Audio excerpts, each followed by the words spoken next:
કચ્છની એ પવિત્ર ધરતી કે જ્યાં રણની રેતીમાં પણ શૌર્યની સુગંધ વસે છે અને પવનની દરેક લહેર સાથે આજે પણ વીરોની ગાથાઓ સંભળાય છે. આ ધરતી અનેક રાજાઓ, યોદ્ધાઓ અને લોકનાયકોને જન્મ આપ્યો છે. પરંતુ કેટલાક નામ એવા હોય છે કે જે માત્ર ઇતિહાસના પાનાઓમાં જ નહીં, લોકોના હૃદયમાં પણ જીવંત રહે છે. આવું જ એક અમર નામ છે લાખા ફુલાણીનું. સદીઓ વીતી ગઈ, રાજવંશો બદલાઈ ગયા, કિલ્લાઓ ખંડેરોમાં ફેરવાઈ ગયા, પરંતુ કચ્છના ગામડાઓમાં આજે પણ લાખા ફુલાણીનું નામ આદર અને ગૌરવ સાથે લેવામાં આવે છે. કચ્છની લોકવાણીમાં આજે પણ કહેવાય છે કે દાનમાં લાખા, શૌર્યમાં સિંહ. આ એક સામાન્ય કહેવત નથી, પરંતુ લોક હૃદયમાં વસેલા એક મહાન શાસક પ્રત્યેની શ્રદ્ધાનું પ્રતિબિંબ છે. મિત્રો, આજથી લગભગ 1000 વર્ષ પહેલાની વાત છે. 1000 વર્ષ પહેલાનો જે સમય હતો, પશ્ચિમ ભારતમાં અનેક રાજવંશો વચ્ચે સત્તા અને પ્રભાવ માટે સતત સંઘર્ષ ચાલી રહ્યો હતો. અને આવા અશાંત સમયગાળામાં કચ્છના શાસક જામફૂલના કુટુંબમાં લાખા ફુલાણીનો જન્મ થયો. બાળપણથી જ તેઓ અસાધારણ બુદ્ધિશાળી, જિજ્ઞાસુ અને પ્રભાવશાળી વ્યક્તિત્વ ધરાવતા હતા. રાજમહેલમાં ઉછરવા છતાં લાખાને સામાન્ય લોકો વચ્ચે રહેવું ગમતું હતું. તેઓ સૈનિકો સાથે વાતો કરતા, ઘોડેસવારી શીખતા અને યુદ્ધ કલામાં રસ લેતા. બાળપણથી જ તેઓમાં નેતૃત્વના ગુણો દેખાવા લાગ્યા હતા. રાજ પરિવારમાં જન્મેલા હોવા છતાં તેમને પ્રજાના જીવન અને તેમની મુશ્કેલીઓ વિશે જાણવાની ઉત્સુકતા હતી. સમય જતાં લાખાએ રાજકારણ, યુદ્ધ કલા, ઘોડેસવારી અને તલવારબાજીની તાલીમ મેળવી. યુવાનીમાં પ્રવેશતા પહેલાં જ તેઓ એક કુશળ યોદ્ધા તરીકે ઓળખવા લાગ્યા. પરંતુ તેમની સૌથી મોટી શક્તિ માત્ર તલવાર નહોતી. તેમની સાચી શક્તિ હતી લોકો સાથેનો તેમનો જીવંત સંબંધ અને પ્રજાપ્રેમ. લાખા મહેલની દિવાલોમાં બંધ રહીને રાજ્ય ચલાવનારા શાસક નહોતા. તેઓ ખેડૂતો, પશુપાલકો અને વેપારીઓની વચ્ચે જઈને તેમની સમસ્યાઓ સાંભળતા. તેમણે સમજાવ્યું હતું કે મજબૂત રાજ્યની સાચી શક્તિ તેની પ્રજામાં વસે છે. તેથી તેઓ ન્યાય, સુરક્ષા અને કલ્યાણને પોતાના શાસનના કેન્દ્રમાં રાખતા. અને મિત્રો, કચ્છનો પ્રદેશ તે સમયે વેપાર અને વ્યૂહાત્મક દ્રષ્ટિએ અત્યંત મહત્વનો હતો. સમુદ્રી માર્ગો અને રણના કારણે આ વિસ્તાર અનેક રાજકીય પડકારોનો સામનો કરતો હતો. અને આવા સમયમાં લાખા ફુલાણીએ મજબૂત નેતૃત્વ પૂરું પાડ્યું.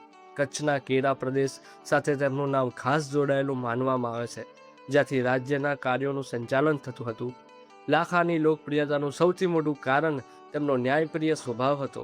તેમના દરબારમાં જો ગરીબ અને ધનિક બંનેને સમાન ન્યાય મળતો હતો. પ્રજાને વિશ્વાસ હતો કે તેમનો શાસક તેમની વાત સાંભળશે.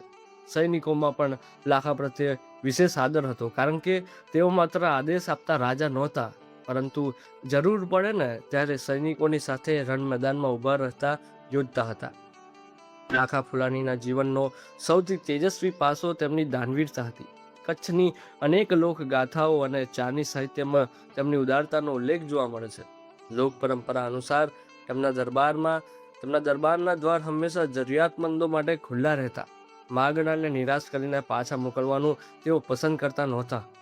ચારણો અને કવિઓએ તેઓ વિશેષ સન્માન આપતા. અને લોકવાયકા મુજબ એક પ્રસંગે એક ચારણે લાખાની પ્રશંસામાં દુહાઓ ગાયા. અને લાખા એટલા પ્રસન્ન થયા કે તેમણે તેની કિંમતી ભેટો અર્પણ કરી. ભલે આવી ઘટનાઓના તમામ ઐતિહાસિક પુરાવા ઉપલબ્ધ ન હોય, પરંતુ લોકસ્મૃતિમાં લાખાની દાનવીરતાની છબી કેટલી મજબૂત હતી તેનો આ એક સુંદર દાખલો છે. સમય જતાં લાખા ફુલાણીની ખ્યાતિ કચ્છની સરહદો પાર કરીને આસપાસના પ્રદેશોમાં ફેલાવા લાગી. આ દરમિયાન ગુજરાતમાં સોલંકી વંશનો ઉદય થઈ રહ્યો હતો. સોલંકી શાસક મૂળરાજ પોતાની સત્તા અને પ્રભાવ વિસ્તારવાના પ્રયાસોમાં હતા. બીજી તરફ લાખા ફુલાણી કચ્છના સ્વાભિમાન અને સ્વતંત્રતાના પ્રતીક બની ચૂક્યા હતા. ધીમે ધીમે બંને શક્તિઓ વચ્ચે રાજકીય તણાવ વધવા લાગ્યો. લાખા માટે સત્તા કરતાં વધુ મહત્વનું હતું પોતાનું ગૌરવ અને સ્વાભિમાન. તેઓ સમાધાન માટે તૈયાર હતા, પરંતુ પોતાના માન અને રાજ્યની સ્વતંત્રતા સાથે કોઈ સમજૂતી કરવા તૈયાર નહોતા.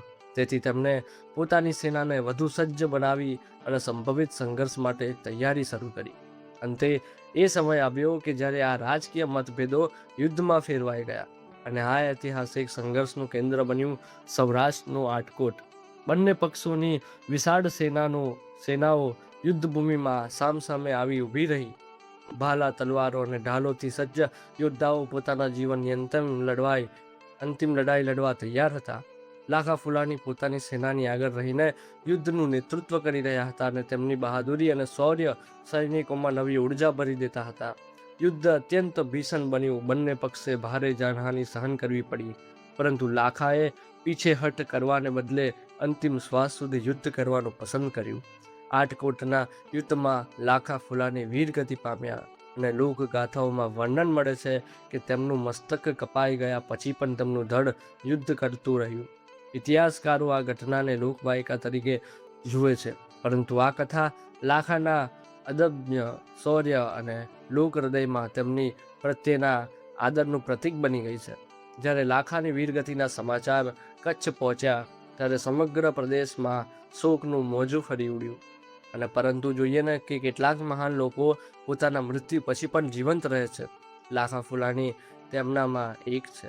ચારણોએ તેમના શૌર્યના દુહાઓ રચ્યા, લોક ગાયિકાઓએ તેમની ગાથાઓ ગાઈ અને પેઢી દર પેઢી લોકો તેમના પરાક્રમની વાતો કરતા રહ્યા. આજે પણ કચ્છના ડાયરાઓ, લોકગીતો અને લોકકથાઓમાં લાખા ફુલાનીનું નામ ગૌરવ સાથે ગવાય છે. લાખા ફુલાનીનું જીવન આપણને શીખવે છે કે સાચું નેતૃત્વ માત્ર સત્તામાં નથી, પરંતુ લોકોના વિશ્વાસમાં છે. સાચી સમૃદ્ધિ સંપત્તિ એકઠી કરવામાં નહીં, પરંતુ તેને સમાજના હિતમાં વાપરવામાં છે. અને સાચી વીરતા માત્ર યુદ્ધ જીતવામાં નથી, પરંતુ પોતાના સ્વાભિમાન અને કર્તવ્ય માટે અંતિમ ક્ષણ સુધી અડગ રહેવામાં છે. કદાચ એટલા માટે જ કચ્છની ધરતી આજે પણ ગર્વથી કહે છે કે દાનમાં લાખા, શૌર્યમાં સિંહ.